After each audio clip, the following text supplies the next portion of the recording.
Thank you so much, Master of Ceremonies, fellow Toastmasters, guests, and just arrived Toastmaster, and my mentor, Hari. Ladies and gentlemen, you are not on Park Street. And this is not a chamber of commerce. This is a time machine. We shall be moving back in time. The time, as the years will roll back, 100 years at a time, shall take you back to a time when it shall be 1900 years before Christ. 1900 BC. A time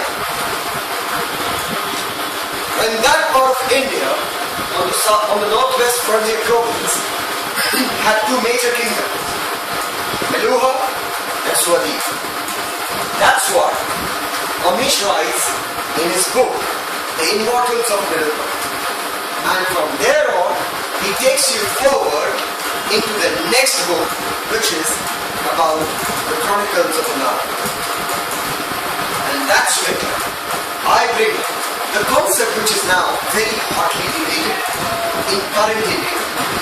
That's where almost all newspapers and media channels are hogging limelight in saying whether consensual sex should be reduced or whether the human species, as in the man, becomes unsafe over a period of time because the woman becomes strong. And I've always thought in India that we worship the woman form as Shakti, and she was always that strong. But keeping in mind the concept of what Amish writes is about the propagator of thought, the propagator who says, I can destroy. The Lord that we know now as Mahadev, but at that point of time was just known as Shiva and did not really know his powers. He had been enthroned and come in contact with someone, and now they were moving ahead. And during this course of his journey, from the kingdom of the Suryas, the Suryavanshi kingdom, Meluha, to the ones which worship Chandravanshis in Swadhi, and they were at warlords with each other, is where this interaction begins. So, 1900 years before Christ, your time machine is rolling down. We are heading up north. We've already crossed Delhi. We are now crossing Amritsar and moving across the border. And this one demarcates no infantry and nobody can stop the movement as you soar 30,000 feet above sea level.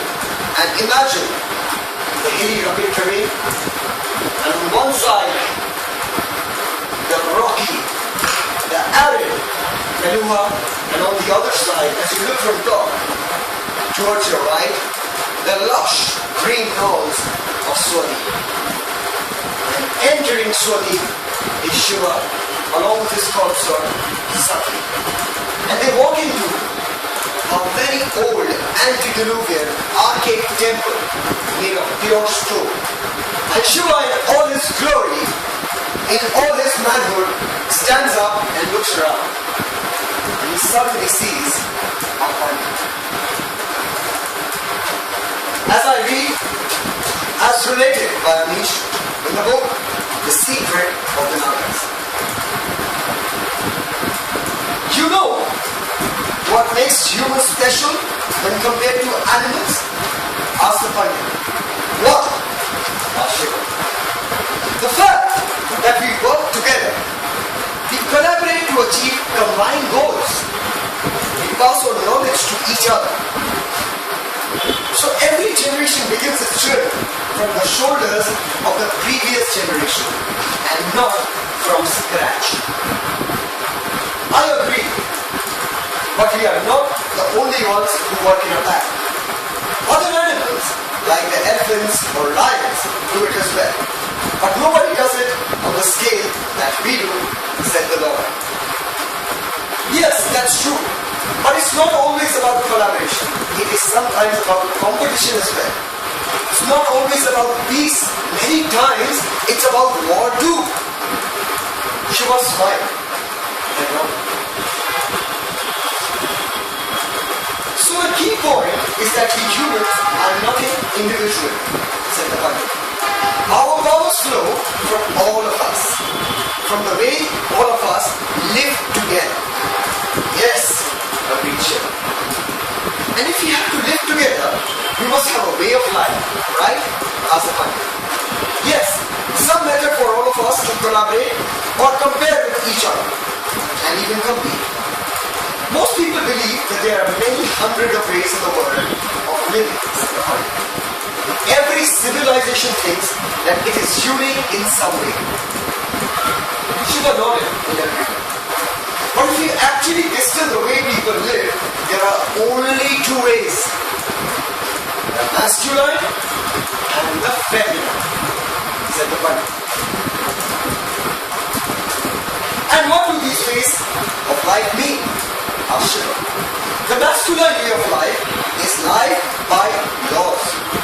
Laws that could be made by a great leader, perhaps a Vishnu like Lord Rama, or laws that come down from a religious tradition, or collective laws decreed by the people themselves. But the masculine way is very clear. Laws are unchangeable and they must be followed rigidly. There is no room for ambiguity.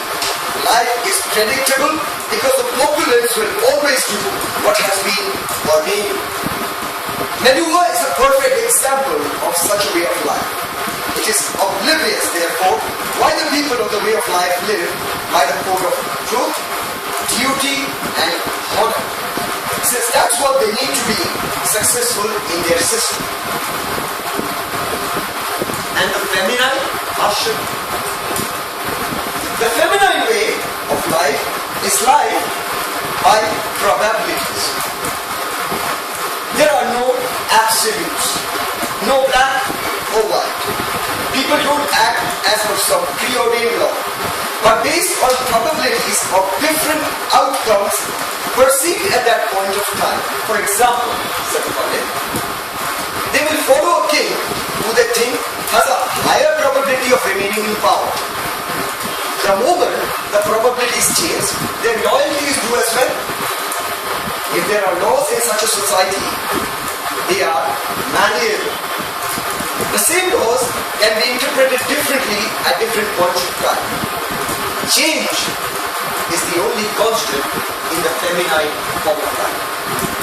Feminine civilizations like Swadeep are comfortable with contradictions.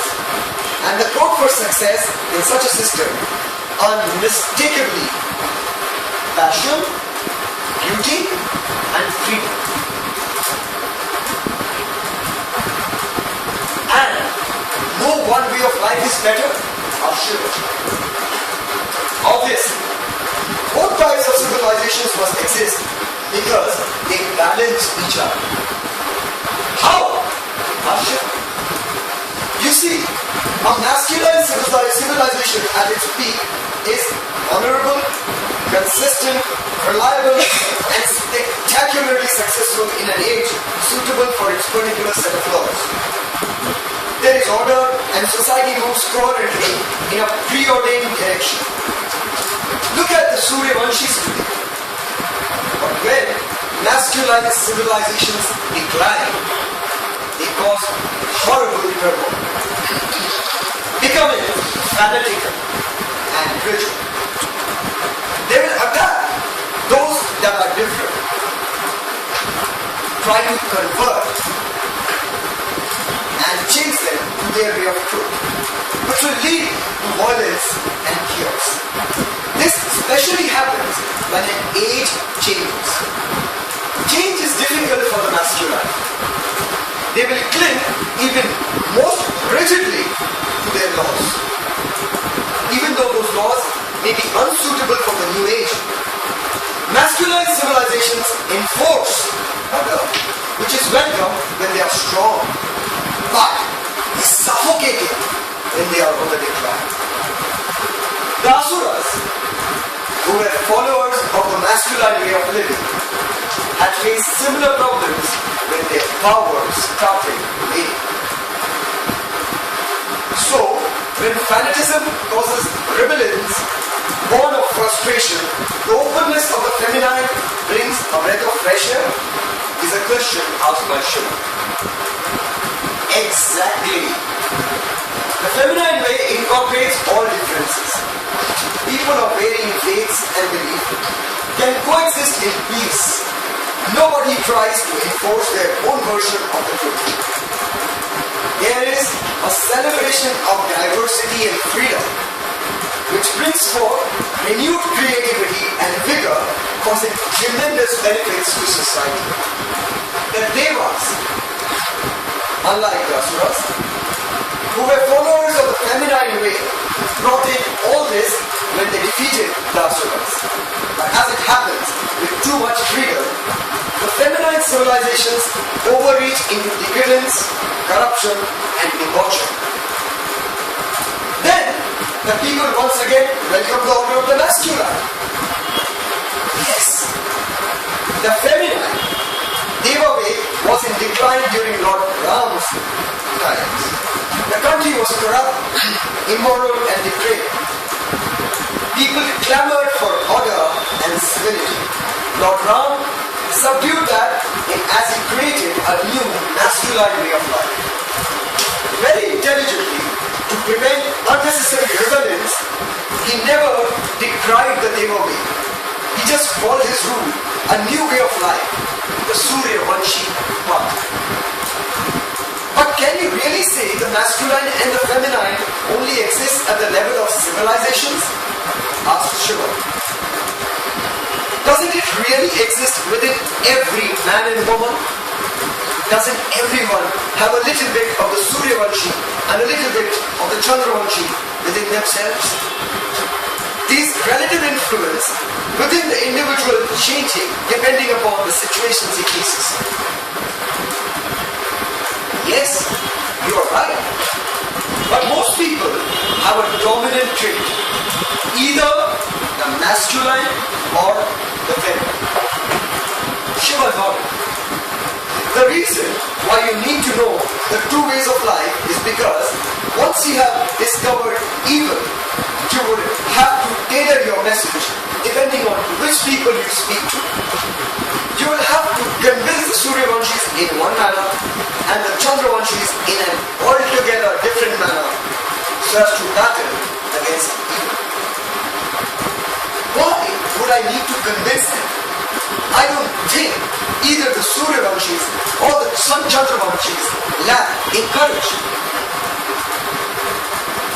It has nothing to do with courage.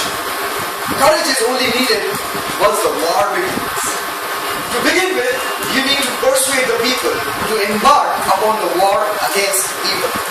You will need to influence them to give up their attachment to evil. Attachment to evil? Cried a flabbergasted Shiva. Why in the name of the holy name would anyone be attached to evil? The Pandits smiled. Shiva sighed. Now what? What's the explanation for stopping this conversation in this moment? I am not ready.